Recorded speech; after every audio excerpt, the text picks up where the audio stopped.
పరిశుద్ధ లేఖన భాగంలో ఉండి నిర్గమాకాండము 15వ అధ్యాయము 26వ వచనాన్ని మనం చూసినట్లయితే, నేను స్వస్థపరచు యెహోవాను నేనే అనేటువంటి మాట వ్రాయబడింది. పిల్లారు, మనము ఎప్పుడైతే దేవుని మాట వింటామో, దేవుని మాట ప్రకారం జీవిస్తామో, ఒకవేళ శారీరకంగా అనేకమైన బలహీనతలు మనకు వచ్చినప్పటికీ దేవుడు మన యందు దృష్టి నిలిపి మనలను ఏం చేస్తారంటే స్వస్థపరుస్తారు.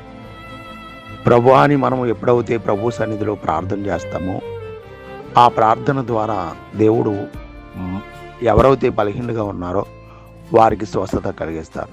బైబిల్ గ్రంథంలో ఒక వ్యక్తి మనకి కనబడతాడు, హిజ్కియా మరణకరమైన రోగం వచ్చినప్పుడు అతడు ప్రార్థించాడు. గోడ తట్టు తిరిగి, ప్రభువా నీ సన్నిధిలో నేను ఎట్లున్నానో దయతో నన్ను జ్ఞాపకం చేసుకోమని చెప్పినప్పుడు దేవుడు హిజ్కియాను స్వస్థపరిచి 15 సంవత్సరాల ఆయుష్కాలాన్ని ఆయనకి ఇవ్వడం జరిగింది.